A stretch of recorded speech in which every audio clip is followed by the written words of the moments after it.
जहर फैले ना इसलिए गाँव चलाना पड़ा। मैंने आपका गाँव देख लिया मस्तानी साहब।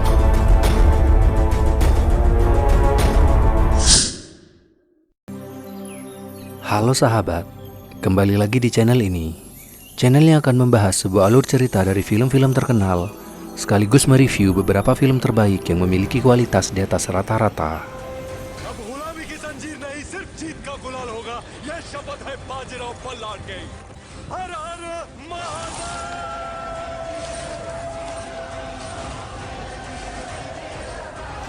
Sebagai penikmat film-film keren dari berbagai genre, kurang lengkap rasanya jika sampai film satu ini terlepas dari perhatian kita. Di tahun 2015, jagat perfilman dunia dikejutkan dengan munculnya salah satu film kolosal terbaik dari negeri para Bharata, India. Bagaimana tidak, film yang akan kita bahas kali ini berhasil meraih sebanyak 63 penghargaan bergengsi, sekaligus menjadi salah satu film dengan peraup keuntungan terbesar kala itu. Bajirao Mastani diadaptasi dari sebuah novel klasik yang bercerita tentang polemik kisah asmara dari seorang panglima kerajaan Hindu dengan istri keduanya yang merupakan seorang muslim. Perbedaan agama di antara keduanya membuat banyak sekali kekacauan di dalam sebuah kerajaan yang sangat besar. Ditambah lagi, status sang panglima yang saat itu telah beristri membuat keadaan semakin rumit tatkala ia berhutang nyawa dan harus menyerahkan hatinya pada seorang muslimah dari kerajaan lain. Seperti apa kemegahan serta konflik yang tercipta dari salah satu karya masterpiece sang sutradara kondang Sanjay Leela Bhansali? Lalu bagaimana sebuah film yang membutuhkan waktu selama 11 tahun produksi ini dapat memaksa para kritikus film dunia untuk memberikan standing ovation? Inilah alur cerita selengkapnya dari film Bajirao Mastani.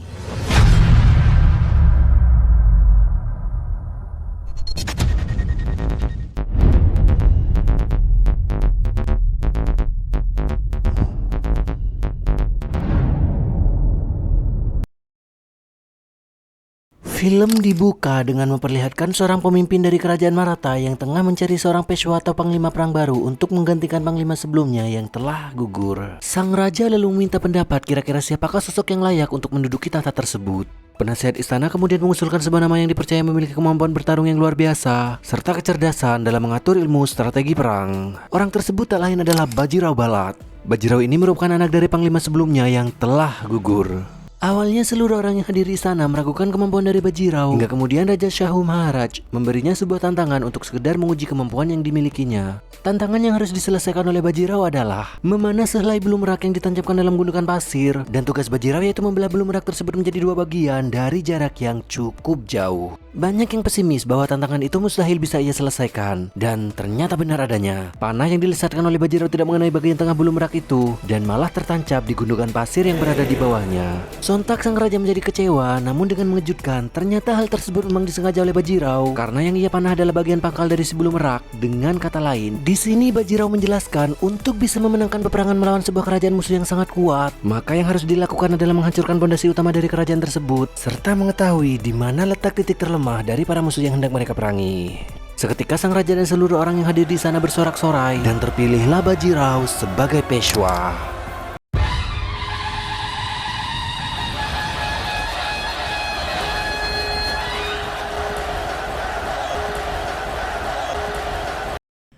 Setelah 10 tahun sejak terpilihnya Bajirao sebagai Peshwa atau panglima perang, kerajaan Maratha berhasil menaklukkan separuh dari wilayah India. Kemampuan berperang Bajirao serta keahliannya dalam mengatur strategi membuat seluruh kerajaan yang berada di India mulai merasa khawatir. Tak terkecuali dinasti Mughal yang pada zaman itu menjadi salah satu dinasti paling terkuat.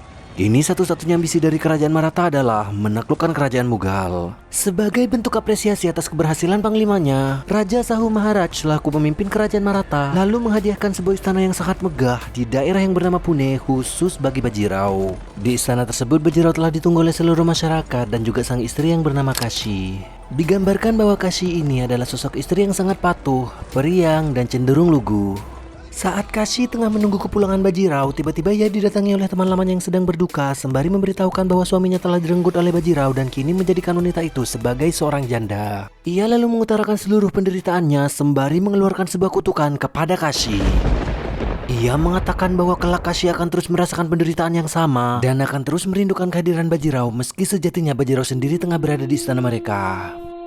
Nah, dari sini kita seolah diberitahukan bahwa nantinya rumah tangga Bajirao dan juga Kashi tidak akan selamanya berjalan mulus. Beberapa hari sebelum kepulangan Bajirao ke istana Pune, ia mendirikan perkemahan guna kembali mengatur strategi untuk peperangan berikutnya. Buset dah, kayaknya kehidupan Bajirao ini benar-benar hanya ia dedikasikan untuk berperang, serta menuntaskan ambisinya untuk menguasai seluruh tanah India. Bajirao yang saat itu sedang melakukan diskusi di tendanya tiba-tiba didatangi oleh seorang prajurit asing yang menerobos masuk untuk meminta menemui dirinya. Para penjaga di perkemahan itu lalu menghadang orang tersebut, namun kemampuan perangnya masih terlalu tangguh. Bajirao pun sampai harus turun tangan untuk menghentikannya. Dengan hanya sekali pukulan, orang tak dikenal itu langsung tersungkur. Tapi alangkah terkejutnya Bajirao saat penutup kepala orang tersebut terlepas dan terpampang sesosok wanita yang sangat cantik di baliknya. Sejenak Bajirao tertegun melihat kecantikan serta keberanian wanita itu, hingga akhirnya barulah diketahui bahwa ia bernama Mastani Sahiba yang merupakan tuan putri sekaligus seorang petarung dari kerajaan Bundelkhand. Ternyata maksud kedatangan Tuan Putri tersebut untuk meminta bantuan kepada Bajirao dikarenakan saat ini kerajaan Bundelkhand tengah dikepung dan sebentar lagi akan dikuasai oleh kerajaan lain. Mastani yang ternyata sejak lama telah mengagumi kekuatan serta kemampuan Bajirao memohon agar Bajirao serta pasukannya bersedia membantu. Karena Bajirao merasa terharu atas keberanian sang Tuan Putri, mau tidak mau Bajirao pun lalu menyanggupinya. Pertarungan yang sangat besar pun akhirnya terjadi dengan begitu sengit. Lagi-lagi berkat kematangan strategi, Bajirao kembali dapat mengambil alih peperangan dan dengan kata lain, Bajirao telah berhasil membantu kerajaan Bundelkhand dari kehancuran.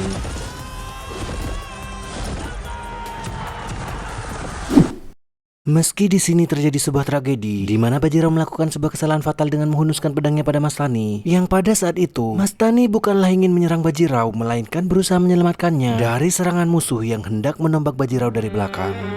Waduh, luar biasa ya Mastani ini. Ternyata selain cantik serta jago perang, dia juga rela mempertaruhkan nyawanya demi menyelamatkan seorang Bajirao. Bajirao yang menyaksikan hal itu seketika langsung membawa Mastani yang tengah sekarat menuju istana Bundelkhand. Syukurlah, nyawa wanita cantik itu masih bisa terselamatkan. Ayah dari Mastani yaitu Raja Bundelkhand menyambut kedatangan Bajirao serta mengungkapkan hutang budinya atas bantuan sang panglima. Raja Bundelkhand bersedia mengabulkan apa saja keinginan Bajirao, namun Bajirao justru tidak meminta apa-apa dan malah meminta izin untuk segera kembali pulang. Raja Bundelkhand memohon kepada Bajirao agar diberi kesempatan untuk menjamunya meski hanya dalam waktu semalam. Karena tak enak hati, Bajirao pun bersedia untuk bermalam di sana. Bajirao yang saat itu teringat pada Mastani yang tengah terluka, kemudian menghampiri gadis itu untuk berterima kasih atas pengorbanan Mastani hingga membuat Bajirao merasa berhutang nyawa. Sejak momen itu perasaan kagum yang ada dalam diri Mastani kian tumbuh menjadi sebuah ketertarikan yang ternyata selain terkenal akan kehebatannya, Bajirao juga memiliki jiwa penolong serta baik hati. Di sini keduanya semakin larut dalam kekaguman satu sama lain. Bahkan sampai-sampai Bajirao rela memberikan belati kesayangannya pada Mastani yang tanpa ia ketahui bahwa tradisi di daerah Bundelkhand adalah bagi siapapun laki-laki yang telah dengan rela memberikan senjatanya kepada seorang perempuan, maka dengan tidak langsung laki-laki itu secara simbolis telah melamar wanita tersebut. Namun sialnya Bajirao tidak tahu menahu mengenai tradisi itu, dan maksudnya memberikan belatinya itu hanya sebagai ucapan terima kasih atas pengorbanan serta ketulusan hati seorang Mastani Sahiba. Ibarat gayung bersambut, Mastani yang merasa bahwa perasaannya telah diterima dengan hangat oleh Bajirao lalu mengutarakan seluruh isi hatinya kepada panglima tampan itu. Tentu saja Bajirao kaget dengan pernyataan Mastani, sembari mengatakan bahwa mustahil bagi keduanya untuk bisa bersatu. Di keesokan hari, tibalah bagi Bajirao untuk berpamitan, dan di tengah perjalanan ia terus terbayang-bayang dengan ucapan Mastani. Sesampainya Bajirao di istana Pune, Bajirao disambut dengan sangat meriah oleh seluruh masyarakat di sana. Mereka merasa bangga karena Bajirao lagi-lagi telah berhasil membuat kerajaan Maratha berada di puncak kejayaannya. Kashi yaitu istri Bajirao juga ikut bahagia karena suaminya pulang dengan keadaan selamat. Saat keduanya berada di kamar, Kashi terkejut melihat belati kesayangan milik Bajirao menghilang. Seketika Bajirao kembali teringat pada Mastani yang saat ini tengah galau di Bundelkhand. Mastani yang sudah tidak tahan lagi atas gejolak yang melanda hatinya, lalu menyampaikan keinginannya pada sang ayah untuk mengabdi dan menjumpai Bajirao di Pune. Terlihat ibu dari Mastani tidak setuju akan hal itu. Ibunya mengatakan bahwa mustahil bagi Mastani yang seorang muslim untuk bisa bersatu dengan Bajirao yang beragama Hindu. Mastani telah membulatkan tekadnya untuk pergi ke Pune, sedangkan kedua orang tuanya tidak bisa berbuat apa-apa setelah mengetahui bahwa Bajirao telah menyerahkan belatinya pada anak tercinta mereka.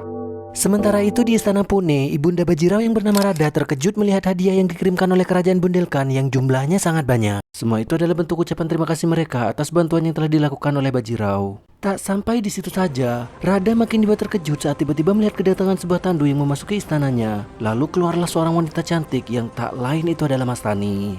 Radha awalnya merasa tersanjung karena ia pikir bahwa kerajaan Bundelkhand sangat bersungguh-sungguh menunjukkan rasa terima kasihnya pada kerajaan Pune sampai-sampai harus mengirimkan tuan putrinya untuk mengantarkan hadiah. Tapi dengan tegas Mastani kemudian mengutarakan maksud dan tujuannya datang ke Pune, sembari menunjukkan belati kesayangan milik Bajirao yang telah diberikan padanya. Rada seketika sangat terkejut dan seolah tak percaya karena ternyata ia mengetahui tentang tradisi dari daerah asal Mastani, bahwa jika seorang laki-laki telah memberikan senjatanya kepada seorang perempuan, maka bisa dikatakan bahwa lelaki itu telah melamarnya. Sontak Rada menolak mentah-mentah sembari berkata bahwa tradisi seperti itu tidak akan pernah bisa terjadi di daerah Pune. Rada juga menyinggung perihal agama dari Mastani yang sangat mustahil rasanya untuk bisa diterima di sana. Rada pun lalu menyuruh Mastani kembali ke Bundelkhand. Namun sekali lagi, Mastani telah membulatkan tekad untuk mengabdikan seluruh hidupnya kepada Bajirao. Rada kemudian berkata jika memang itu yang diinginkan oleh Mastani, maka ia akan menerima Mastani di sebuah tempat yang dianggap layak bagi wanita cantik itu. Dengan sangat kejam, ternyata Rada menempatkan Mastani di sebuah rumah di belakang istana, yang dimana rumah tersebut dikhususkan bagi para selir dan para penghibur, serta bagi para pelayan kerajaan. Gila sih, Mastani yang tadinya merupakan seorang tuan putri di Bundelkhand, tiba-tiba sekarang ia harus menerima sebuah penghinaan yang luar biasa di istana Pune.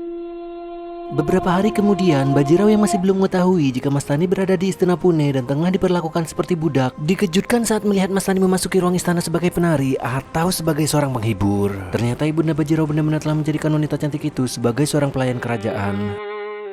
Scene ini menjadi salah satu pertunjukan musikal terkeren sepanjang film, di mana Mastani menunjukkan salah satu keahliannya dalam hal menari. Bajirao yang tengah duduk di singgasana dan seolah tenggelam dalam karismanya, serta Kashi dan Ibu Rada yang ikut menyaksikan momen indah itu di lantai atas. Di sini usaha Rada sepertinya gagal total. Alih-alih mempermalukan Mastani di ruang istana, justru semua mata yang menyaksikan saat itu merasa takjub akan kecantikan serta karisma dari seorang Mastani.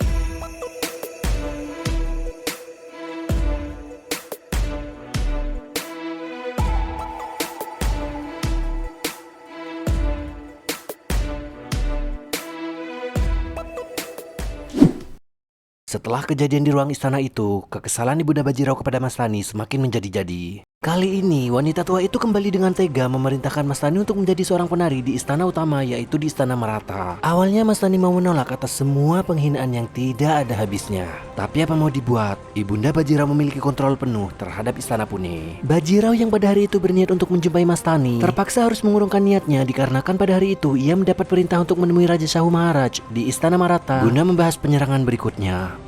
Dan saat Bajirao sudah berada di Istana Maratha, ia kembali dikejutkan dengan kehadiran Mastani yang lagi-lagi telah diperintahkan oleh ibundanya untuk menjadi seorang penari. Namun kali ini Mastani tidak datang untuk menjadi seorang penghibur, melainkan ia menghadap Raja Shahu Maharaj, kemudian menceritakan tentang siapa ia dan dari mana dia berasal. Ternyata sang raja juga telah mengetahui bahwa panglimanya yaitu Bajirao pernah berhutang nyawa kepada Mastani. Shahu Maharaj kemudian berniat untuk memberikan Mastani sebuah hadiah serta berjanji akan mengabulkan segala permintaan wanita cantik itu. Sungguh tak terduga, di hadapan semua orang yang hadir di istana kala itu, Mastani menyampaikan keinginannya yang seketika langsung membuat semua orang terkejut. Dengan penuh keyakinan, Mastani Sahiba meminta seseorang yang sangat berarti di kerajaan Maratha, yang tak lain adalah Bajirao.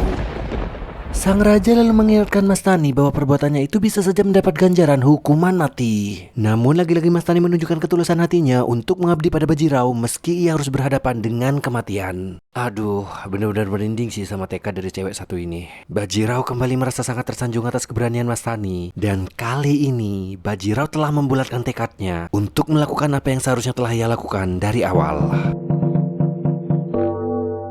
Seusai menemui Raja Shahu Maharaj dengan perasaan yang menggebu-gebu, Bajirao menerjang hujan badai yang malam itu melanda daerah Maratha untuk menemui Mastani yang tengah ditempatkan di sebuah pulau terpencil. Di sini ada sedikit adegan yang agak membuat dilema ketika Bajirao memberikan cincin pernikahannya dengan Kashi yang sangat berharga untuk dijadikan upah pada seorang nelayan yang mau mengantarnya melintasi sungai yang tengah dilanda hujan badai demi semata-mata menemui seorang Mastani.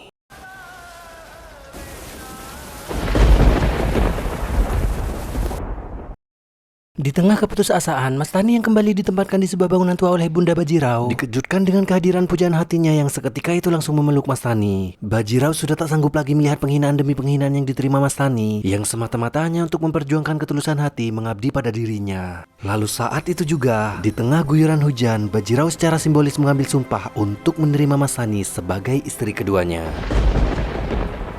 Namun begitu, Bajirao menyampaikan beberapa hal penting yang harus diketahui oleh Mastani. Mastani tak akan bisa memiliki Bajirao sepenuhnya karena Kashi akan tetap menjadi istri sekaligus permaisuri utama bagi Bajirao. Dan seluruh rakyat Pune pasti tidak akan bisa menerima kehadiran Mastani meski ia menyematkan nama Bajirao di belakang namanya. Dengan sangat yakin Mastani akan menerima semua itu karena yang terpenting baginya adalah Bajirao telah dengan sah mau menerima dirinya sebagai pendamping hidup. नाम से याद रखेगी बाजीराव Mastani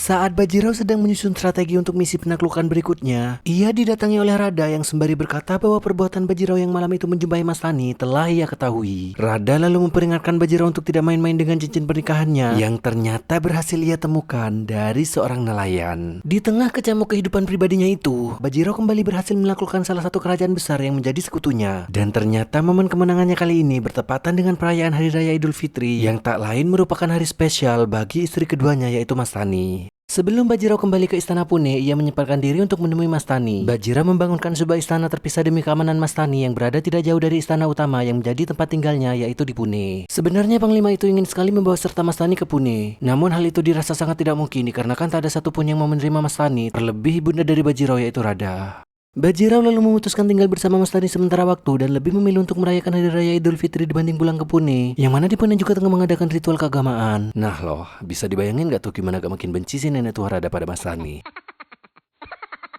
Saat Bajirao kembali ke Pune, ia membawa kabar bahwa saat ini Mastani tengah mengandung buah hatinya. Rupanya Bajirao hendak memberitahukan kabar tersebut pada istri pertamanya yaitu Kashi. Namun belum sempat Bajirao bicara, Kashi yang seolah-olah tak ingin mengetahui hubungan suaminya dengan Mastani, seketika langsung memotong pembicaraan Bajirao dan berbalik memberitahukan kabar bahagia bahwa saat itu Kashi tengah mengandung anak kedua mereka. Bajirao seolah tersambar petir mendengar kabar itu. Ia yang awalnya hendak memberitahukan tentang kehamilan Mastani serta hubungan yang selama ini telah ia jalin. Hal itu seolah berubah menjadi sebuah bencana saat mengetahui bahwa Kashi juga tengah mengandung anak keduanya. Tentu Bajirao tak sampai hati untuk menyakiti perasaan Kashi dan mengurungkan niatnya itu. Dengan sangat berat hati, Bajirao kemudian menuliskan sebuah surat pada Mastani yang berisikan pesan bahwa sementara ini Bajirao tak bisa menemui Mastani sampai tiba waktunya bagi Bajirao telah memberitahukan Kashi tentang keberadaan dirinya. Bajirao menyerahkan surat itu pada seorang pelayan untuk mengantarnya pada Mastani. Namun di tengah perjalanan, pelayan tersebut dicegat oleh adik Bajirao yang kemudian membakar surat itu serta menggantinya dengan surat baru yang tentu telah dirubah isi dari pesan tersebut. Mastani kemudian menerima pesan bahwa sementara waktu Bajirao tak lagi bisa menemui dirinya dikarenakan kondisi Bajirao saat ini sedang sakit parah. Seperti yang telah kita ketahui, isi pesan itu bukanlah yang ditulis oleh Bajirao, melainkan isi pesan yang telah diganti oleh adiknya. Terlihat bahwa seluruh keluarga Bajirao terus berusaha untuk memisahkan sang panglima dari istri barunya tersebut. Mastani yang mendengar bahwa Bajirao tengah sakit seketika bergegas menuju istana Pune secara diam-diam. Di sini sudah jelas bahwa pesan yang diterima oleh Mastani berhasil membuat terjadinya miskomunikasi di antara keduanya. Bajirao yang mendengar bahwa Mastani tengah berada di istana Pune langsung saat itu juga menemui istri keduanya itu. Tentu Bajirao kaget mengapa Mastani malah datang ke sana, sedangkan Bajirao meminta untuk tidak menemuinya dulu semata-mata menjaga perasaan Kashi yang juga tengah hamil muda. Tapi belum sempat Mastani memberikan penjelasan, secara mengejutkan ibunda Bajirao yaitu Rada tiba-tiba memasuki ruangan itu dan memergoki keduanya. Yang lebih parahnya lagi, Bajirao lupa bahwa ruangan itu memiliki sebuah akses yang bisa disaksikan secara langsung dari kamar utama mereka, di mana di dalam kamar tersebut tentu sedang ada Kashi. Istri pertama Bajirao itu ternyata juga telah menyaksikan sendiri suaminya yang tengah bersama dengan Mastani. Parah banget sih, scene ini benar-benar menggambarkan betapa kacaunya kondisi di istana Pune saat itu. Gak bisa dibayangkan betapa hancurnya perasaan Kashi. Namun di sisi lain, Mastani sebenarnya juga berhak untuk tidak selalu dizolimi di istana tersebut. Beberapa bulan setelah kejadian di ruang istana itu, ternyata Kashi memilih untuk mengasingkan diri dan menghabiskan masa kehamilannya di luar istana. Semua itu ia lakukan sebagai bentuk kekecewaannya kepada Bajirao, dan Kashi hanya akan kembali ke istana Pune saat setelah anak keduanya itu lahir. Lalu momen yang ditunggu-tunggu itu pun akhirnya tiba. Kashi pulang ke istana Pune sembari membawa seorang bayi laki-laki yang seketika itu langsung disambut gembira oleh seluruh masyarakat yang ada di sana. Di saat bersamaan ketika Bajirao tengah berbahagia atas kepulangan Kashi serta kelahiran putra keduanya, tiba-tiba datang seorang pelayan yang memberikan kabar bahwa saat itu juga Mastani ternyata hendak melahirkan bayinya dan tengah meringis kesakitan karena tidak ada satupun tabib di daerah itu yang bersedia membantu proses persalinannya. Seketika itu Bajirao langsung meninggalkan istana Pune dan bergegas menuju kediaman Mastani. Dengan sekuat tenaga Bajirao membantu proses persalinan Mastani hingga kemudian lahirlah seorang bayi laki-laki tampan yang mereka beri nama Krishna. Gak kebayangnya gimana perjuangan Mastani yang harus melahirkan tanpa seorang tabib, dan lagi-lagi harus menerima diskriminasi dari masyarakat Pune. Atau bisa jadi semua itu adalah perbuatan Radha yang telah melarang seluruh tabib untuk membantu Mastani. Penderitaan yang dialami oleh Mastani tak sampai di situ saja. Saat mereka hendak mengadakan upacara pemberian nama terhadap putranya yang baru lahir, lagi-lagi pemuka agama di istana itu menolak memberikan pemberkatan karena anak tersebut lahir di luar ikatan pernikahan yang sah. Sontak Bajirao mendidih mendengar hal itu, kemudian memutuskan bahwa saat itu juga Bajirao akan mengganti nama dari anak mereka yang tadinya adalah Krishna, kini menjadi Shamsir Bahadur dan akan mengikuti jejak dari sang ibu yang merupakan seorang muslim. Keputusan yang tak kalah kontroversial adalah Bajirao akan memberikan sebagian wilayah dari Pune khusus bagi Mastani dan juga anaknya. Hal itu Bajirao lakukan untuk menjamin agar kelak saat ia telah tiada, kehidupan dari Mastani tetap terjamin. Kemarahan dari keluarga istana Pune semakin memuncak. Bahkan saking kecewanya, Kashi yaitu istri pertama Bajirao saat itu bersumpah bahwa ia tidak akan pernah lagi berada satu kamar dengan Bajirao. Namun di sini secara perlahan Kashi mulai tersadar bahwa untuk menyelamatkan rumah tangga serta istananya dari kehancuran, ia harus mulai terbiasa dan belajar untuk menerima kehadiran Mastani. Karena walau bagaimanapun, seluruh hidupnya telah ia persembahkan untuk mengabdi kepada Bajirao, sementara untuk saat ini, kebahagiaan suaminya itu juga terletak di hati seorang Mastani. Beberapa tahun kemudian, ketika dua buah hati Bajirao dari Kashi dan juga dari Mastani mulai tumbuh, tibalah saatnya bagi Bajirao untuk memberikan seluruh hak-hak Mastani yang seharusnya telah ia dapatkan sebagai istri dari seorang panglima. Bajirao akhirnya mengajak serta Mastani untuk tinggal di istana Pune yang tentu saja hal itu tidak disambut dengan bahagia oleh seluruh anggota istana. Tak ada satupun orang yang hadir untuk memberikan sambutan pada Mastani hingga membuat Bajirao merasa sangat sedih. Secara mengejutkan, muncullah Kashi seorang diri sembari membawa nampan yang akan ia gunakan sebagai ritual penyambutan terhadap tamu dari suaminya itu. Sontak hal tersebut membuat Bajirao merasa lega. Namun Kashi mengingatkan Bajirao satu hal, bahwa penyambutan yang ia lakukan hanyalah sebatas pintu dan tidak akan pernah meluas sampai ke hati. Scene kemudian berpindah saat Kashi tengah termenung, tiba-tiba lamunannya dibuyarkan oleh kedatangan seorang pemuda yang sedari tadi telah memperhatikan dirinya. Pemuda itu ternyata anak pertama Kashi dan Bajirao yang baru saja menyelesaikan masa pendidikan serta pelatihannya selama bertahun-tahun. Terlihat bahwa pemuda yang bernama Nana itu menyimpan dendam yang sangat mendalam atas kekacauan yang telah terjadi di istana Pune. Sampai-sampai pemuda ini juga sangat membenci ayahnya sendiri karena telah membuat hati ibunya yaitu Kashi sangat terluka. Dan puncak dari sebuah tragedi besar pun akan segera dimulai. Suatu hari, saat Kashi hendak mengikuti sebuah perayaan besar yang diadakan di istana Pune, ia tiba-tiba didatangi oleh seseorang yang memberinya sebuah kabar mengejutkan. Orang itu mengatakan bahwa nanti malam saat semuanya tengah melakukan pemujaan, Radha beserta Nana telah merancang sebuah rencana yang sangat kejam untuk menghabisi nyawa seorang Mastani beserta putranya. Sontak Kashi merasa terkejut. Sembari menuju ke ruang pemujaan, Kashi terus dihantui oleh bayang-bayang dari pergejolakan batin. Apakah dia harus menyelamatkan nyawa Mastani dan memberitahukan rencana tersebut pada Bajirao? Atau ia harus berlapang dada dan membiarkan Mastani yang dia anggap sebagai penghancur rumah tangganya terbunuh beserta putranya malam itu juga. Lalu pada scene berikutnya, kita kemudian diperlihatkan seorang Mastani yang tengah berjuang mati-matian melawan serangan dari beberapa prajurit suruhan mertuanya sendiri. Dan dengan sekuat tenaga, Mastani terus melakukan perlawanan guna melindungi dirinya dan juga buah hatinya yang masih kecil. Mastani yang dulunya adalah seorang ksatria dan memiliki kemampuan perang yang mumpuni, awalnya bisa memberikan perlawanan dari serangan para prajurit keji itu. Namun semakin lama jumlah prajurit yang dikirimkan semakin banyak sehingga membuat Mastani Saiba kewalahan. Di saat bersamaan, Kashi yang tengah melakukan ritual pemujaan bersama Bajirao dan seluruh keluarga istana terus dihantui oleh bayang-bayang keselamatan Mastani. Hingga pada akhirnya dengan sangat memilukan, Mastani sudah tak sanggup lagi menahan serangan demi serangan dari para prajurit itu, yang kemudian membuat sang tuan putri akhirnya tumbang. Detik-detik saat sang prajurit hendak menghunuskan pedangnya ke arah Mastani, secara mengejutkan Bajirao tiba-tiba datang menyelamatkan istri serta anaknya itu. Kali ini amarah dari seorang Bajirao sudah tak bisa terbendung lagi. Terlihat Kashi juga ikut serta hadir di sana, dan sudah dapat disimpulkan bahwa Kashi telah berbesar hati untuk menyelamatkan nyawa Mastani. Gila, adegan ini feel-nya benar-benar dalam banget dan sangat-sangat epic. Bajirao yang telah diselimuti oleh kemarahan yang kian memuncak akhirnya membuat sebuah keputusan yang menggemparkan seluruh kerajaan Maratha. Demi menjaga kehormatan seorang muslimah yang kini telah menjadi istri keduanya, Bajirao lalu bersumpah jika kehadiran Mastani tetap tidak bisa mereka terima di istana itu, maka saat itu juga Bajirao akan mengundurkan diri dari posisinya sebagai seorang perdana menteri sekaligus panglima perang dan akan memilih menjalani hidup sebagai rakyat biasa bersama Mastani. Kashi selaku istri pertama Bajirao lantas tidak tinggal diam mendengar hal itu. Demi keutuhan rumah tangga serta istananya, Kashi kemudian mendatangi kediaman Mastani sembari mengatakan bahwa Kashi sudah tak sanggup lagi membiarkan kekejaman serta penghinaan terus-menerus menimpa Mastani. Dengan sepenuh hati, Kashi telah menerima Mastani Saiba sebagai bagian dari istana Pune dan akan menganggap putri dari kerajaan Bundelkhand itu sebagai adiknya sendiri. Akan tetapi lain halnya dengan Radha dan juga anak pertama Bajirao yaitu Nana serta seluruh keluarga istana lainnya tetap merasa tidak sudi untuk menerima kehadiran Mastani. Mereka tetap berupaya menyusun rencana guna menyingkirkan seorang Mastani Saiba. Menjelang akhir film, Bajirao yang saat ini semakin dibuat gila dengan segala bentuk protes dari orang-orang istana, perlahan hal tersebut mulai mengganggu kesehatan mental sang panglima. Hingga puncaknya terjadi manakala salah satu kerajaan musuh yang sangat besar melakukan upaya penyerangan terhadap kerajaan Maratha, dan rupanya para musuh Bajirao tidak ingin menyia-nyiakan kesempatan untuk menaklukkan dirinya di saat sedang rapuh seperti saat ini. Bajirao yang sejak awal terpilihnya sebagai Peshwa atau panglima perang dikenal sangat tangguh dan tak terkalahkan. Kini seluruh kerajaan yang ada di tanah India mulai meragukan kekuatan dari panglima itu.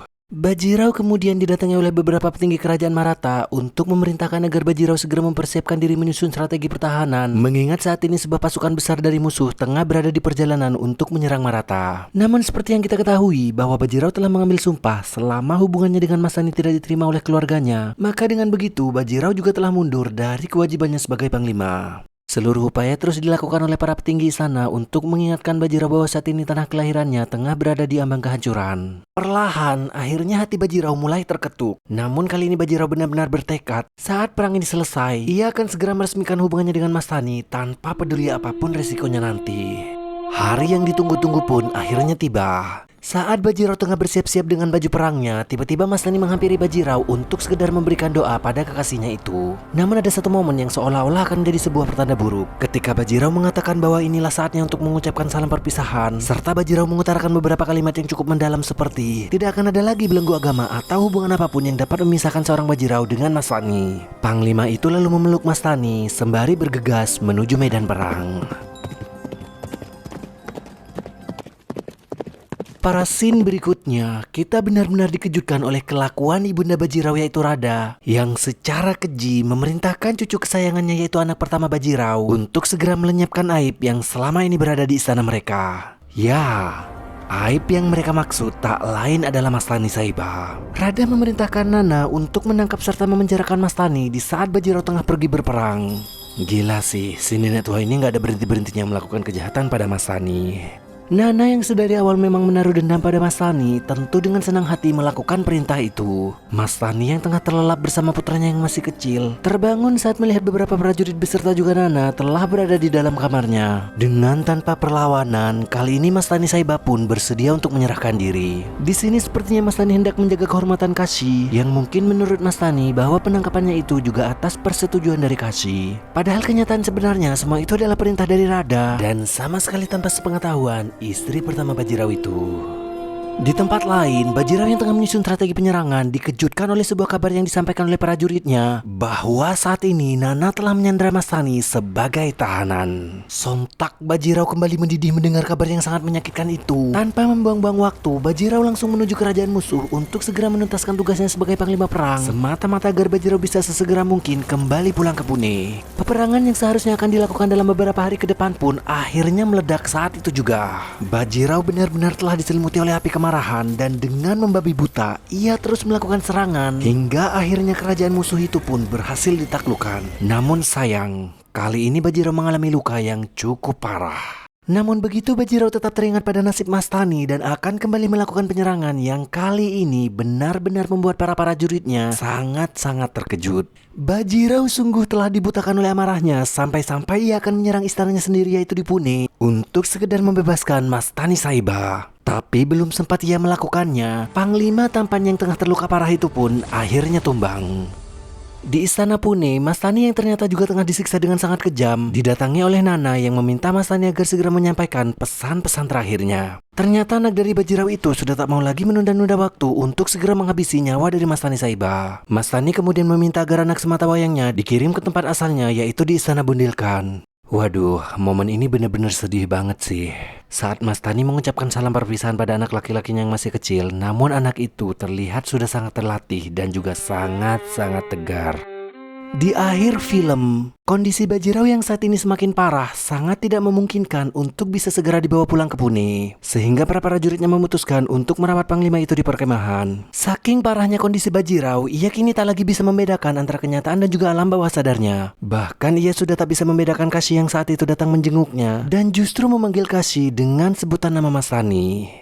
Melihat kondisi Bajirao yang semakin kritis, akhirnya Radha yang saat itu juga datang menjenguk Bajirao di perkemahan, terpaksa mengirimkan surat perintah ke Istana Pune dan meminta Nana agar segera membebaskan Mastani serta membawanya menemui Bajirao. Akan tetapi, Nana justru membakar surat itu dan sama sekali tidak mengindahkan perintah dari neneknya tersebut. Rupanya anak pertama Bajirao ini benar-benar telah dibutakan oleh dendam dan juga kebencian yang sangat mendalam. Sampai-sampai ia tak lagi menghiraukan kondisi ayahnya sendiri dan terus saja menyiksa Masani. Atau bisa jadi dia juga telah dibutakan oleh kekuasaan yang mungkin bisa saja setelah kematian Bajirao, dialah yang akan menggantikan posisi ayahnya tersebut.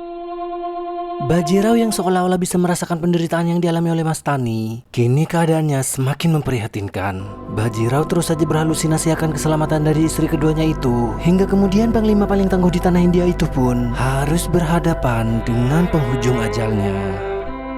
Radha dan juga Kashi harus menerima sebuah kenyataan mengerikan tanpa sedikit pun bisa berbuat apa-apa. Begitu juga dengan Masani Saiba. Ia pun memenuhi janjinya kepada Bajirao untuk bisa bersatu dan menemuinya dalam keabadian selamanya. Dan film pun selesai.